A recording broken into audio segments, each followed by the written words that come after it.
I'm so sore. At least what's sore is my legs, nothing else. I need to get better on my stretching, I guess. That's the main thing I need to do. Because my stretching literally just consists of pulling my arm to one side, and then to the other side. We stretch out the shoulders a little bit, warm them up. Let's go ahead and hit a little back rows. So today is really just going to consist of shoulders and traps, rear delts, side delts. All right, so like I said, first exercise is going to be a little bit of traps. So this is a new exercise that I figured out.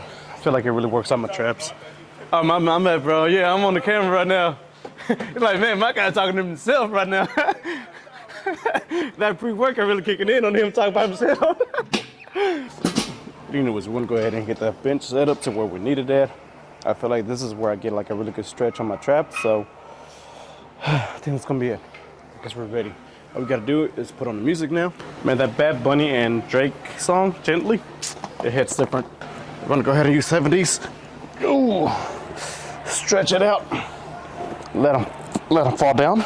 Now let's go ahead and pull up. Like I said, let your shoulders round off and retract.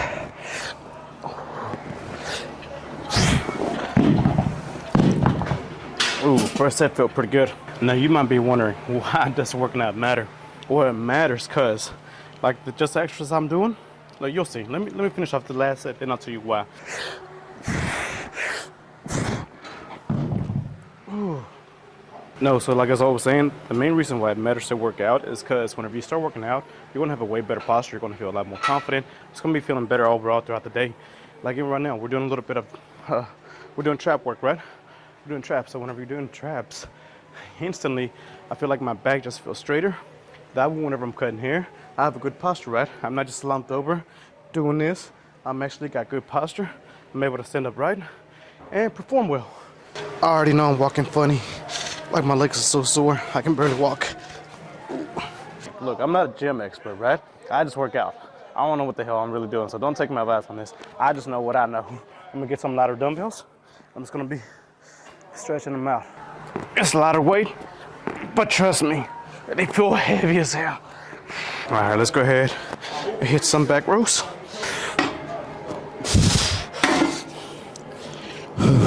All right. So now just to really burn out, we're gonna go ahead and superset shoulder press, and then we're gonna finish it off with some side delts again. So let's go ahead and burn out.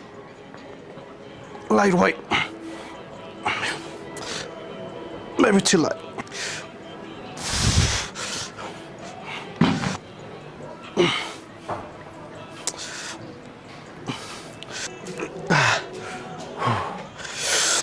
Oh, 1, 2.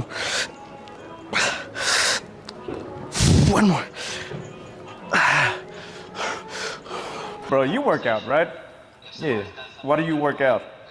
just trying to keep myself up, man. That's what I'm saying. It's the same thing with the haircut, huh?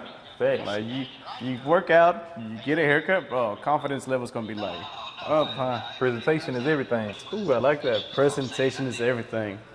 That's what my guy be coming in almost every week to get a cut. His hair is still looking fresh right now. Like, but it did grow out.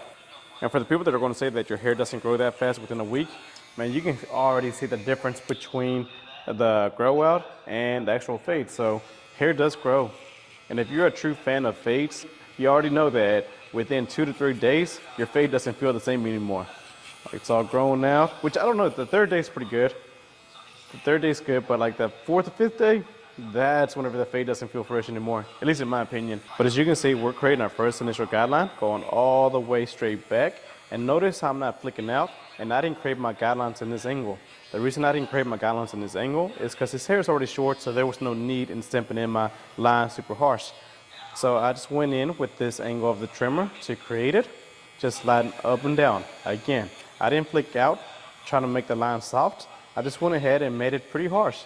That way I can see exactly where it's at, and I'm gonna know exactly where I'm at within the fade. But now I'm gonna be switching to my Barbers full shaver, and I'm gonna begin at the bottom. And at first, I always like to go with the grain, just to soften up the hair. Then once I go with the grain, I like to go on an angle. I don't always like to go against the grain right off the back, because I feel like that's gonna irritate the skin. So I go down with the grain first, then go sideways, and then once I do that, now I can go against the grain. That way the hair is a lot softer, smoother, and it doesn't cause irritation for him. But one major thing that I really want you to notice when I'm doing this I want you to notice I'm not going all the way up to the line. I'm stopping about a 1/4 inch right beneath that line. So essentially I'm stopping far enough to where I can fit one width of a comb in between the shaver and the first initial guideline that I created. And once I stop there, now I'm gonna flip the trimmer over and I'm gonna go back to the top of the line and I'm gonna go with the grain. And by doing that, that faded out the section that I created with the shaver. So whenever I go back in with my clippers, I don't have to worry about there being a hard shaver line. It's already taken out for me. Now switching into my Barbers FX clipper with the lever all the way open, I'm gonna begin at the bottom of the line and I'm just gonna slide up and down again. So literally every single haircut that I do, I'm always just sliding up and down. And all I'm doing right now is that I'm creating a section above the first line that I created, and I'm making a section about a finger's width. Because a lot of the reasons why a lot of people struggle with the first initial guideline is because they don't give themselves enough room in order to be able to fade that line out. They try to keep it super compressed. So especially if you're a beginner, go ahead and spread out the sections a lot more. Get that practice in creating that gradiency. And I'm going to show you with the new Barbers FX1 clipper. And I'm going to begin with the lever halfway open. And I'm going to begin at the bottom. And I'm going to slide about halfway up that section. Right? Look at how much room I have to be able to slide within that section. I don't have to worry about doing small little strokes. I'm literally making a longer stroke on halfway up. Once I go halfway up that section, I can now close the lever all the way, lay the clipper flat again, and now I'm going to begin at the bottom of the line, and I'm going to go a 1/4 inch above that line. So I'm not going halfway up that section no more. I'm only going a 1/4 inch above it. In order for me to completely get rid of the demarcation, I'm going to go ahead and use my trimmer, angle out, and just point cut into the bottom line. And of course, whenever I'm doing this, I'm only working in small sections, meaning I work on this back section first because that is the darkest area and this is the lightest. So my main focus was making sure that I got this light enough to where now I can go into the front section. Even though I haven't touched it yet, you can see that it's already faded.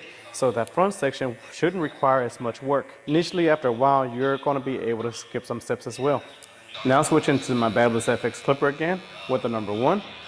I'm going to go back in and create another section. Again, if you guessed it, just sliding up and down. I'm still making sure that I create these sections about a finger's width. Again, the front section in the temple area is a lot lighter than the back. So my main focus is still in the back, which with the half guard, I should easily be able to have the lever about halfway closed, go in the back, and start fading that line out. So now let's go ahead and move to the front, and same thing. So now once we get near the parotid ridge, this is where we want to create that transition from the sides into the top. So with my number 2, I'm still going to be laying the clipper flat, digging in, but the only different thing that I'm going to do on this area is that as I dig in and I slide up, I'm going to begin tilting my clipper outwards. So I'm still not going to be flicking out like this.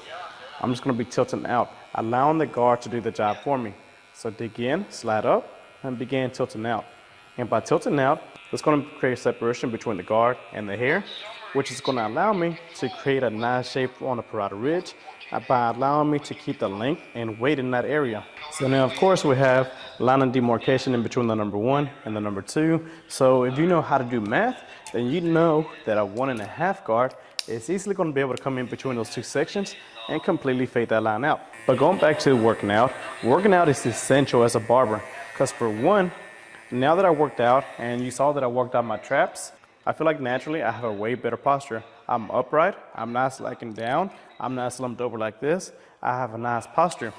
Because one of the problems that I had whenever I first started cutting hair, I was cutting a lot of hair, and of course as a barber, you're not really moving around a lot, so you're not really burning off any calories. That's one thing. So of course I gained a lot of weight. And when I gained a lot of weight, I found myself not being able to hold my body up straight. And what happened was that I started developing a lot of back problems or lower back problems because I was having to fight so hard to keep my body upright. But the moment that I started working out and got my core developed and it strengthened up, I don't have that problem anymore. I have not had any back problems for the past 2 years now, strictly because I started working out and watching my health. And not even just that, as he mentioned earlier, the confidence you get from working out is unreal. Like ever since I began working out, my confidence behind the chair has been great, and I've been able to help other people get into working out as well. I became closer with them because we shared the same passion, right? Working out has helped me in so many aspects of my barbering career now. But anyways, yes sir, my guy likes his hair a certain way, man. He knows how he likes his hair. Play me a little later, you know. But anyways, let's go ahead and check out that fade. Look at that. Sheesh. Let's go ahead and zoom in a little bit more. Man, if his confidence ain't up after this, bro, then I don't know what to tell you, bro. Now, the reason I was able to do that fade on him was because I worked out this morning right before he came in. And anytime that I work out before my first client, I'm on it. Like I'm on the go. My pre-workout is still in my system, so I'm ready for anything. Now, if you come in and you're my last client of the day, that's a different story, bro. I'm just straight.